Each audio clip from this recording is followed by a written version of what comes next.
Peut-être faites-vous partie de ces spectateurs qui ont regardé la séquence précédente de ce film. Je m'étais arrêté devant la statue du roi des Belges, Albert Ier, à la limite de Sainte-Adresse et du Havre. La statue est l'œuvre de Robert Bunel et l'ensemble a été inauguré le 4 septembre 1938, 4 ans après la mort du roi chevalier, comme on l'appelle. Pendant la guerre 1914-1918, Albert Ier a fait front face à la ruée allemande et il se trouvait dans le dernier réduit belge le long du littoral. Le gouvernement belge, quant à lui, s'était réfugié dans l'immeuble du Fayel à Sainte-Adresse qui avait statut d'extraterritorialité. C'est de ce rond-point que nous repartons pour la suite de l'excursion. Nous ne quittons pas Sainte-Adresse puisque nous remontons la rue de la Reine Élisabeth.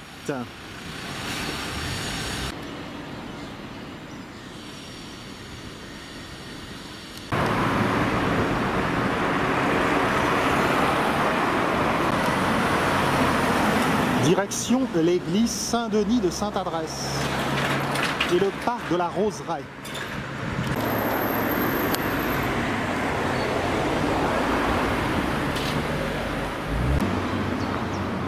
Rue des Guêpes. On va essayer d'éviter leurs piqûres.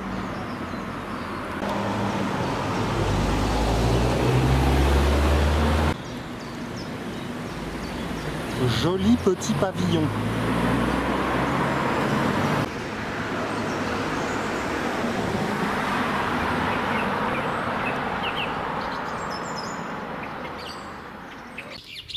Il doit être bien agréable d'habiter ici et d'apercevoir la mer. Pas besoin d'aller à Nice. La maison n'est pas bien propre, mais cette grille est jolie.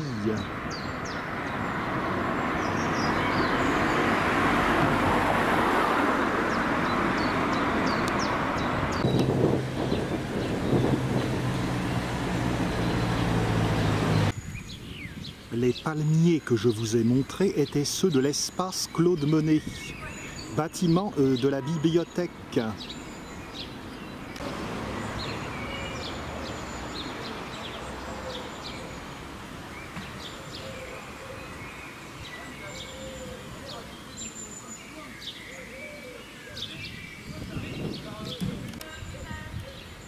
Un superbe platane est planté à cet endroit.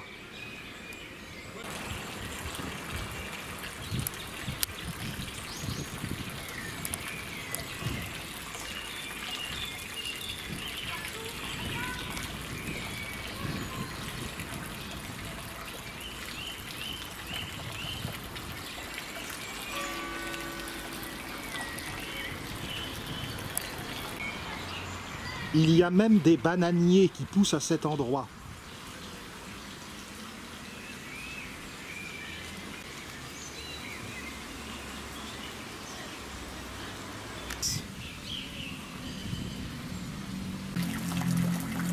Alstromeria.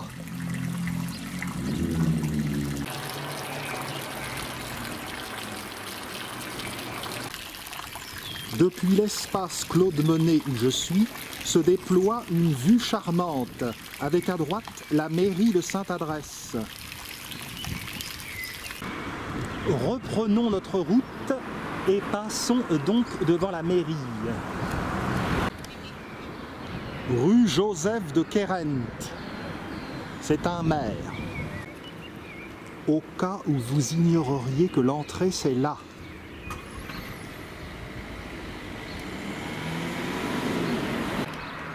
Nous sommes tout proches à présent de l'église Saint-Denis. À gauche, on peut remonter au pain de sucre et à la chapelle Notre-Dame-des-Flots, que vous avez vu dans mon film précédent.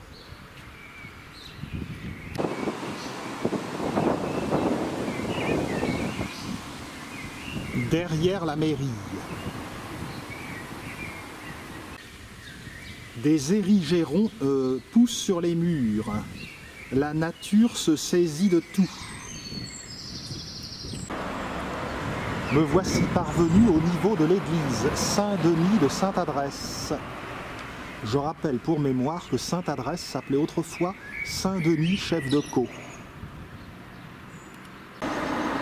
En face de l'église, la sente de la chapelle, qui permet d'aller à Notre-Dame-des-Flots, fait partie de ces petites descentes qui font tout le charme de cette cité.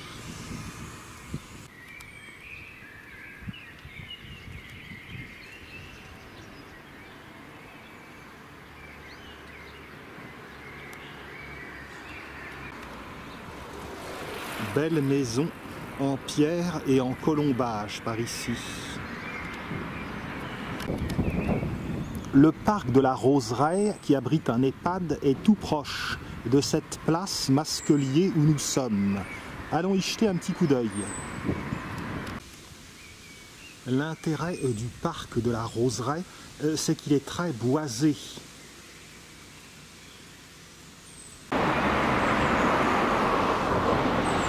Il s'agissait d'une propriété qui a été offerte à Sainte-Adresse par M. Albert Dubosc. En remerciement, la rue où nous sommes, où s'ouvre ce parc, le nom lui a été donné. Rue Albert Dubosc, donc.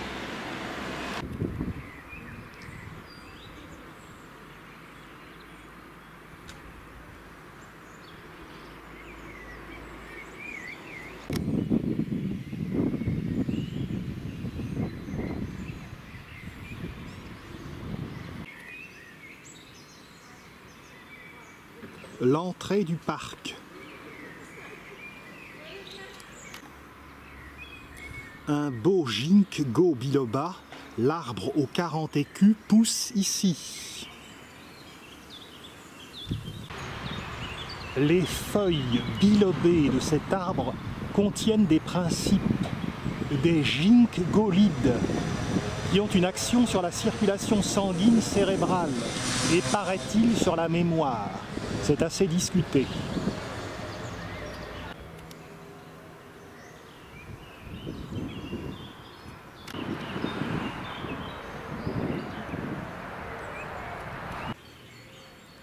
Si l'endroit offre des installations modernes, il y a aussi une partie ancienne, pleine de charme.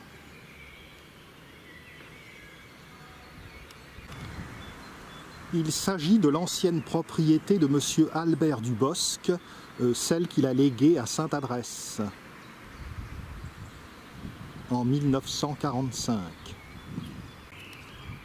Face à nous, face à la propriété, malheureusement dans la pénombre à cette heure, une fontaine sans eau malheureusement.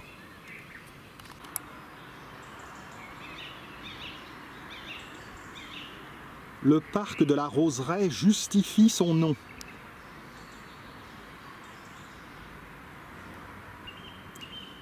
Même si on n'atteint pas l'exubérance du parc de Bagatelle ou de l'Haye-les-Roses. Si vous aimez les roses, je vous encourage à aller voir la stupéfiante roseraie de Grand-Quevilly, près de Rouen. Vous en verrez le film également sur ma chaîne YouTube.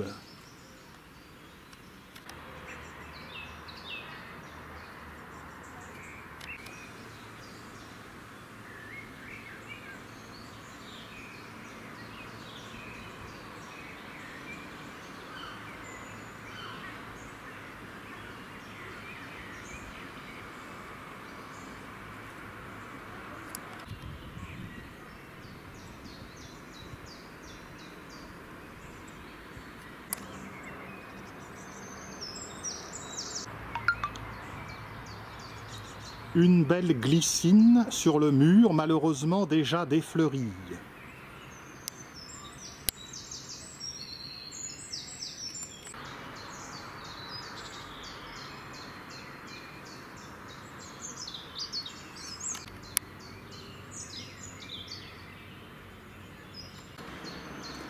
Quelques rhododendrons qui commencent à fatiguer un peu avec la sécheresse.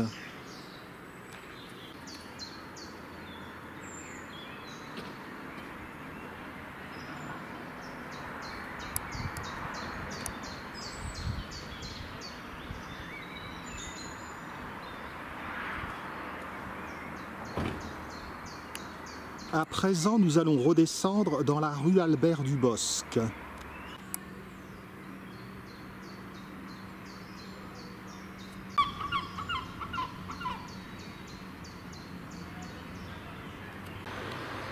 Sommes-nous à Sainte-Adresse ou en Californie?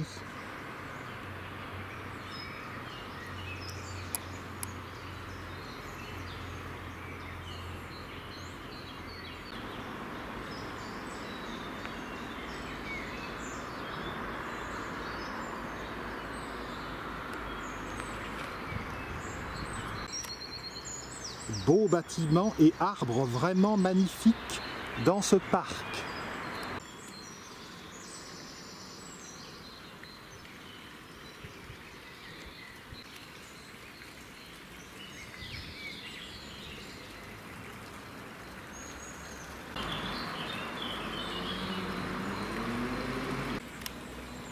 On reste pantois devant la beauté d'une feuille de marronnier d'Inde. Magnifique être pourpre. Et il y a même une petite bambouseraie. Revenons à l'église Saint-Denis. Tournons à gauche à ce niveau. Remontons la rue de l'Arbre pour aller voir le pavillon mauresque. Dans un film antérieur, très vieillot, datant d'une dizaine d'années sur Sainte-Adresse, je vous avais montré le pavillon mauresque en piteux état. Le pavillon mauresque est désormais intégré à une résidence, la résidence Hermès.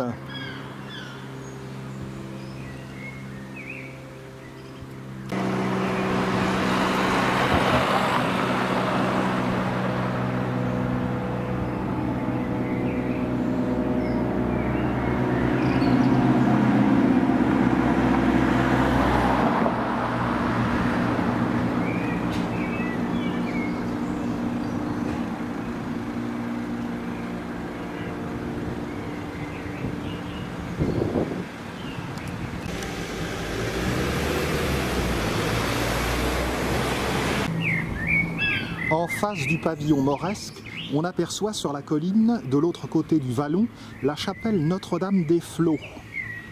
Nous l'avions vu dans la précédente séquence, et c'est dans le jardin du poète qu'il aborde qu'on avait aperçu le pavillon mauresque restauré.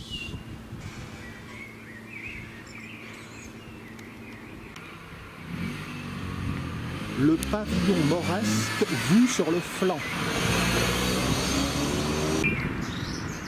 On poursuit sur la droite, dans la rue du Général de Gaulle, Charles de son prénom.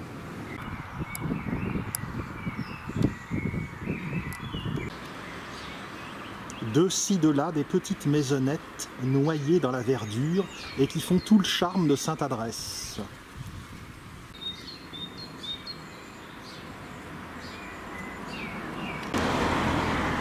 Un cabinet de dentiste tout mignon. On viendrait presque se faire arracher les dents avec joie.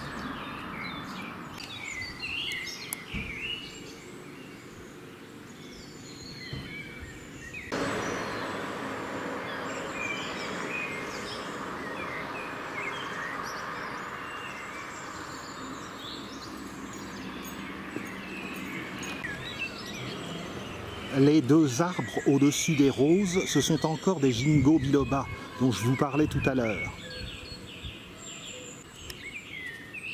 L'œil s'accroche partout à des détails charmants.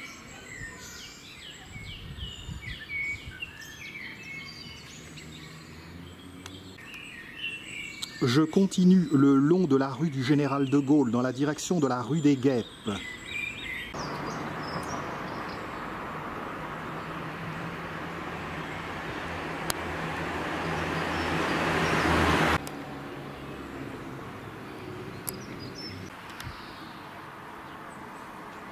Il y a du vieux et il y a du neuf. Nous sommes parvenus au niveau de la rue des Guêpes, sans être toutefois importunés par ces hyménoptères. On grimpe. Belle maison à l'aspect soigné.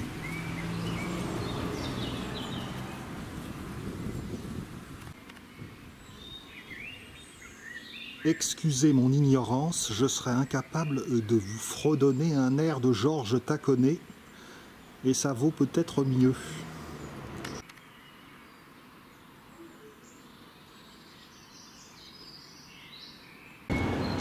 Je n'ai pas perdu le fil, et l'on s'engage à droite dans la rue Chef de Caux.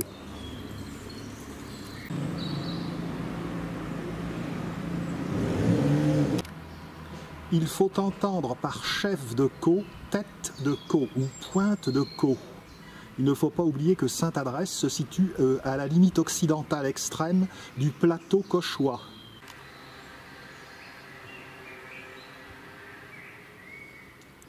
Joli treil.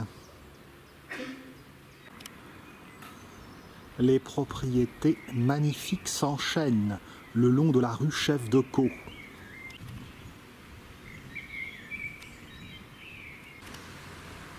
La rue Marie-Talbot, qui s'en détache, coule vers la mer.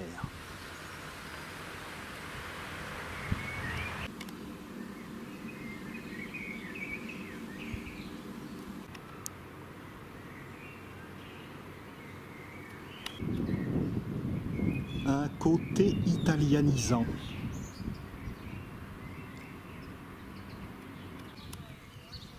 Vue magnifique sur le pain de sucre à gauche et la chapelle Notre-Dame-des-Flots au centre. Une autre villa ici qui évoque un peu une demeure des Caraïbes. Si les demeures sont jolies, la rue Chef de Caux a toujours un peu cet aspect de travaux que je lui avais trouvé il y a 10 ans.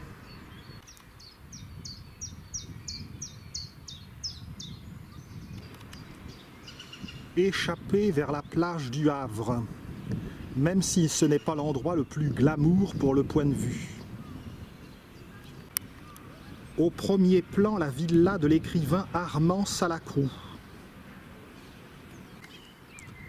Nous allons nous engager dans le petit bois à présent.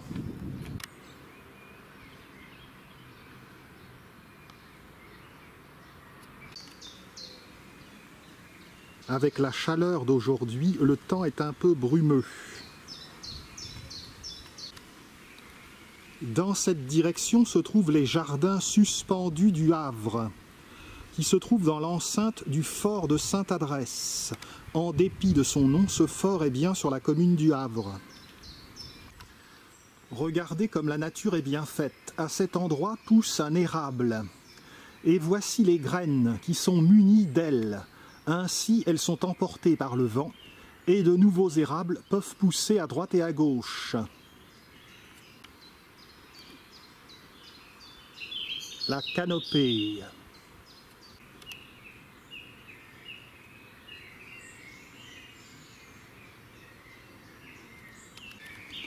Le passage en sous-bois est très agréable. Le chemin n'est pas terreux et nous bénéficions d'une fraîcheur vraiment appréciable.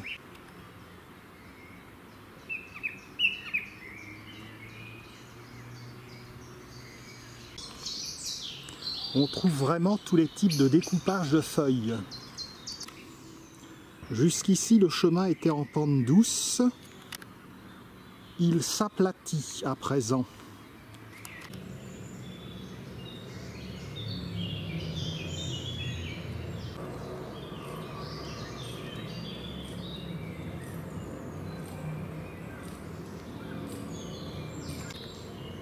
On approche de la sortie.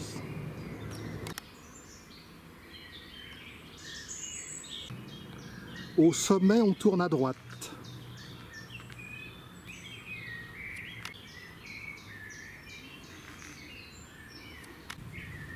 Le fort de Sainte-Adresse est tout proche.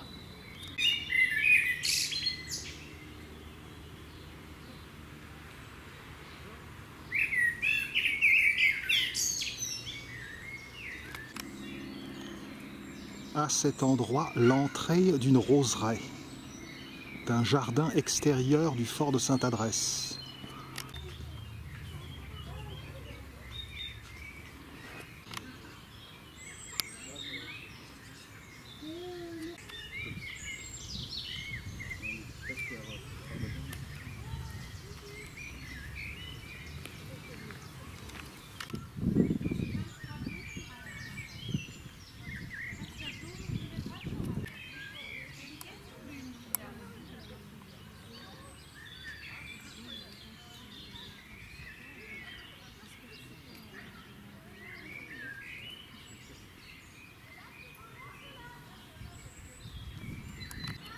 À la crèche, vous voyez les enfants arracher tout comme ça.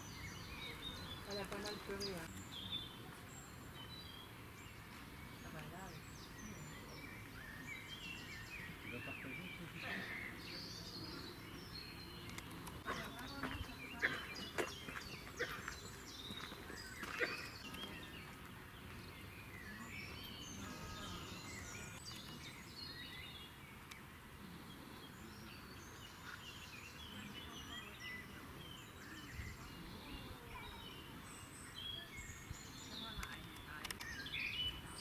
Crataegus, c'est donc une aubépine, mais celle-ci est défleurie.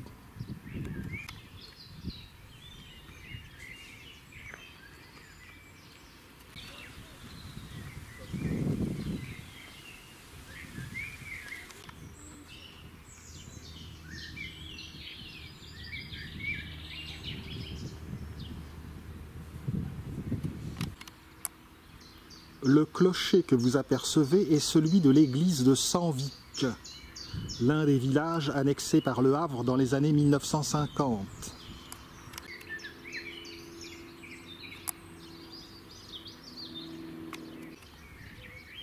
Ces iris n'ont pas encore défleuri, bien que nous soyons à la fin mai.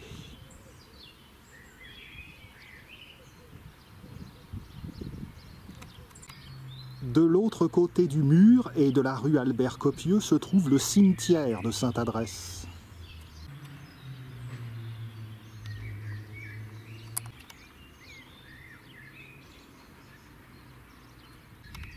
Du Buis des Baléares. En 2020, malheureusement, il faudra renoncer à aller en Espagne, qui impose de la quarantaine.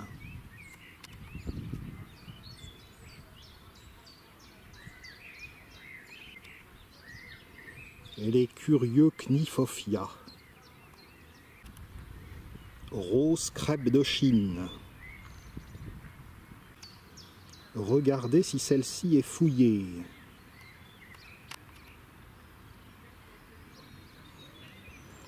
Et ce massif est de toute beauté.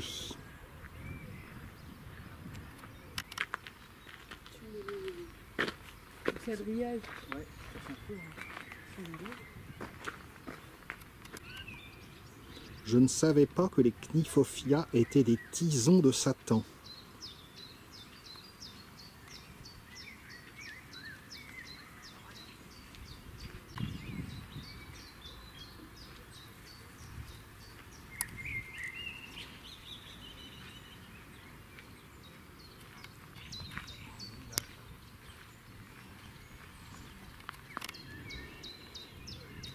Nous longeons les murs du fort. La roseraie est extérieure. Les grappes d'euphorbes sont en train de griller. Il y en a de belles quantités.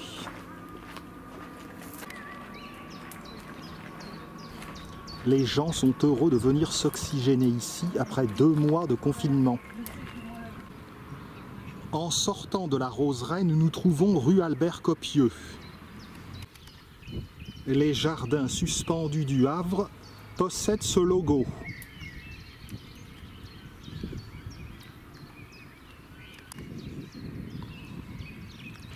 À présent, nous sommes à l'extérieur. Nous allons tourner sur la droite.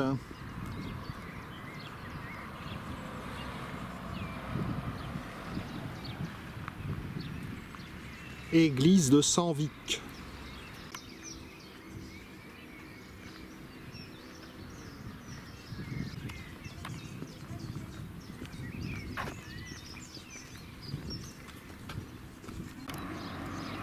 On aperçoit des serres.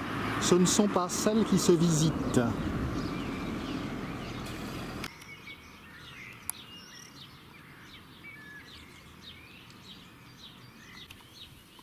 On continue tout droit dans la rue Albert-Copieux.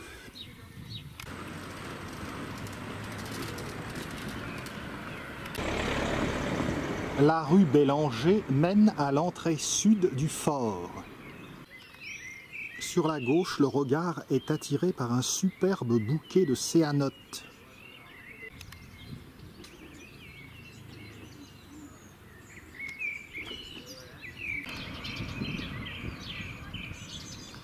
Parvenu au bout de la rue du résistant Henri Bélanger, on s'engage dans la rue du Fort. Ce n'est pas celle-ci, rue Rhin et Danube, voici la rue du Fort.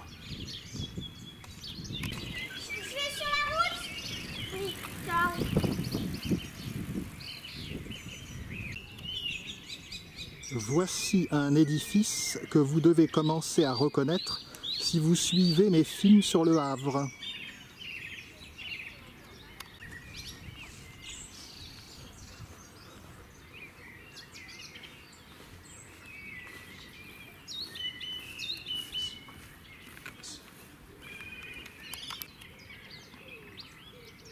Les jardins suspendus sont le paradis du botaniste.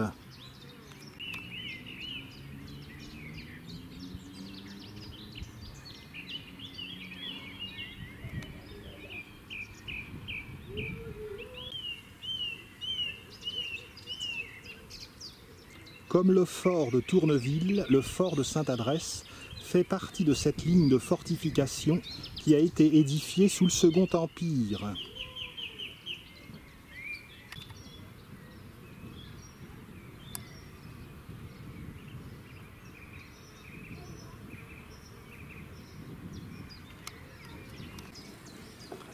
Côte à côte, l'église Saint-Joseph et le sémaphore. Les deux immeubles de la Porte Océane et la flèche de l'église Saint-Vincent.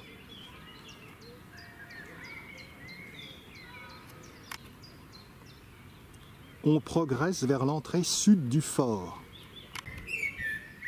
La centrale électrique n'est peut-être pas très glamour, mais elle fait partie du décor havrais.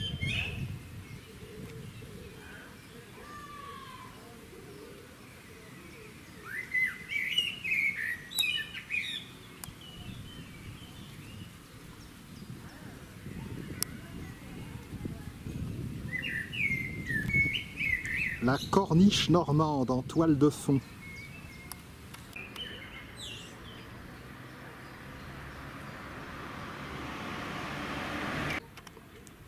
Une mauve. Encore une de ces plantes pectorales, comme le coquelicot ou le bouillon blanc. L'entrée sud des jardins suspendus.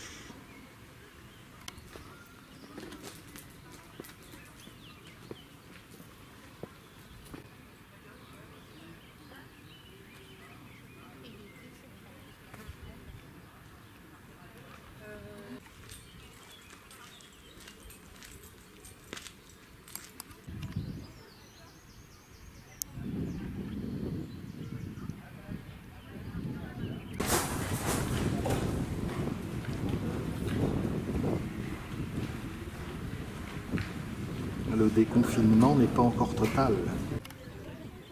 J'ai filmé les jardins suspendus dans un film vieillot. Peut-être refilmerai-je un jour prochain. Avec le beau temps, je vais me contenter d'aller voir le panorama. Et tout logiquement, c'est par ici. Voici les serres de collection. Hélas, fermé en ce moment, provisoirement.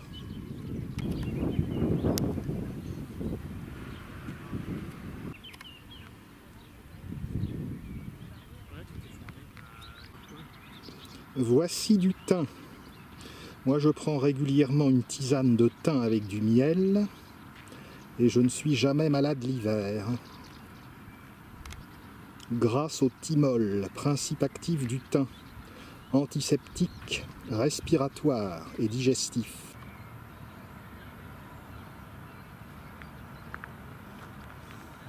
Ah non, je serais bien tenté de filmer tout ça, mais ce sera pour une autre fois dans un film à part. On m'a dit mais est-ce que tu veux Julien là-bas? Absolument pas. Moi, clairement, déjà, tu vois, le mec s'est rasé les cheveux, il était couleur plus 6 ans. Ouais, à Lausanne ça fait chier, y a pas la mer. Je suis frère, tu vas travailler, tu vas pas. Il fait, ah oui, mais il y a le ski et tout. Paris, Je fais, ouais.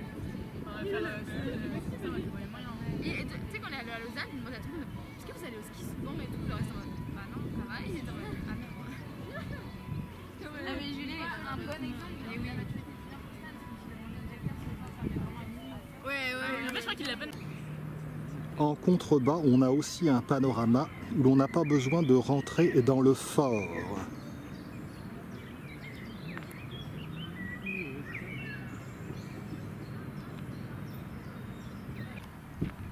Il a fait si chaud ces derniers temps que déjà la végétation semble un peu asséchée.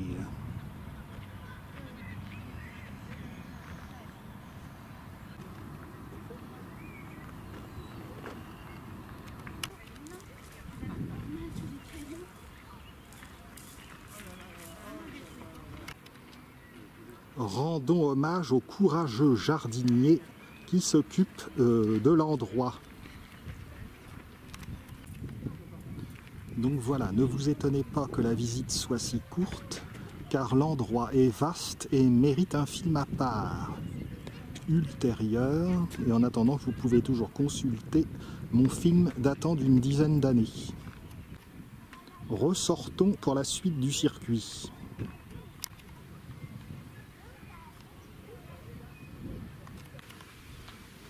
En face, il y a une petite butte, d'où l'on doit avoir également une très belle vue. Si. On voit même pas s'il y a des grenades. On voit même pas les gars. Non, ça c'est le sable. Oui, je viens de le balayer. Ah, les oignons, ils sont là aussi. Ah ouais, ça a l'air bien.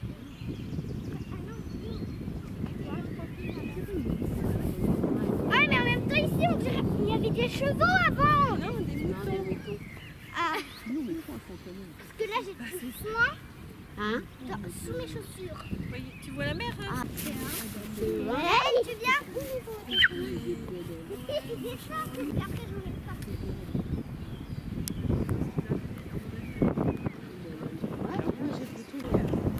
Le quartier Saint-Vincent était autrefois le Bas-Sanvic.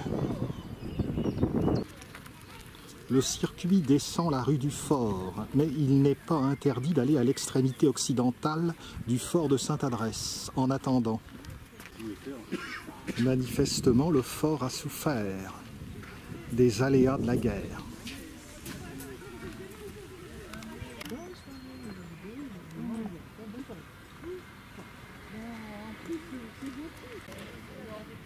La promenade est prisée.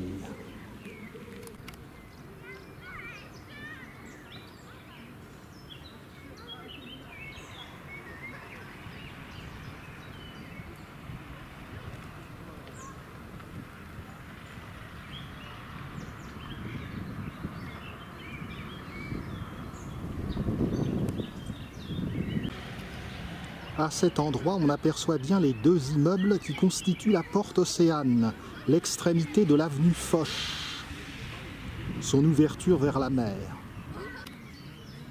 Bel ombrage constitué de mûriers platanes.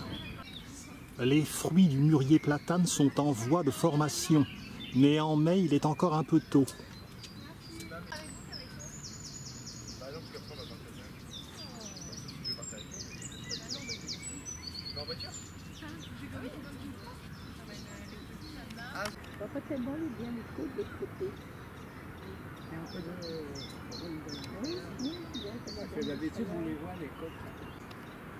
La digue Nord.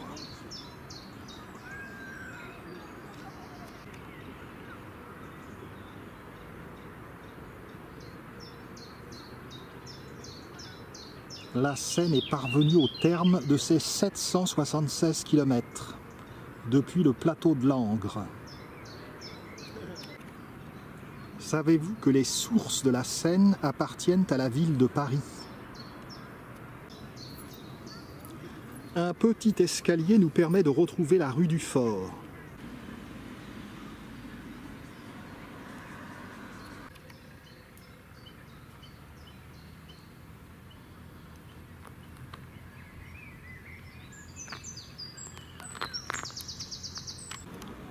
Évidemment, tout n'est pas glamour, mais c'est la réalité d'un port et on n'a pas à se plaindre car vous avez vu toute la végétation dont disposent les Havrais.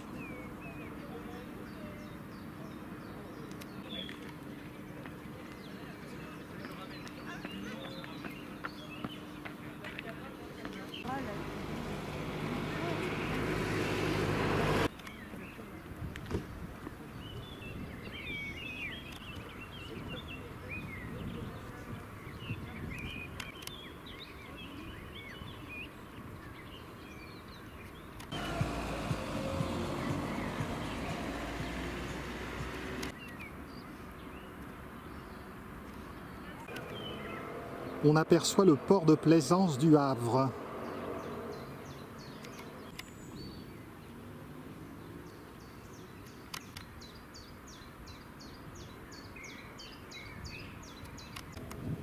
Dans un autre film, je vous ai parlé du plantain, une plante utilisée comme anti-allergique. Nous parvenons sur le flanc de Senvic.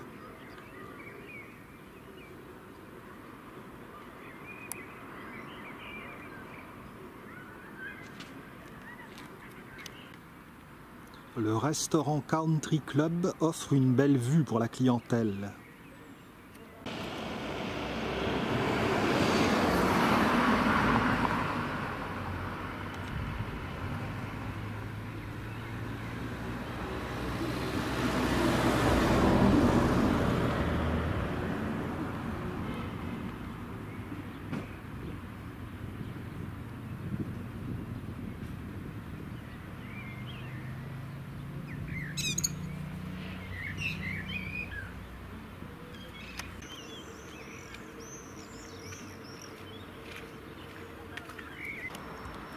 Nous allons parvenir en bas de la rue du Fort.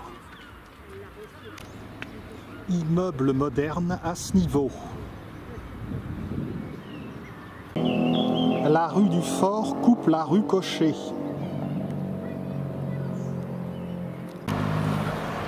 Ce Cochet était un archéologue. Voici le haut de la rue du Fort, d'où nous venons. Voici le bas. Des acanthes sont en début de floraison. Pas encore tout à fait. Là, c'est déjà plus fleuri.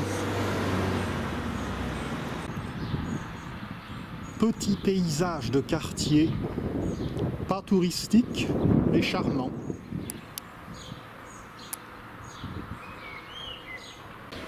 C'est au bas de la rue du Fort que je vais clore cette seconde section de mon parcours. Vous êtes peut-être déjà en train de ronfler dans votre fauteuil. Alors pour Le Havre centre-ville, ce sera pour la prochaine fois.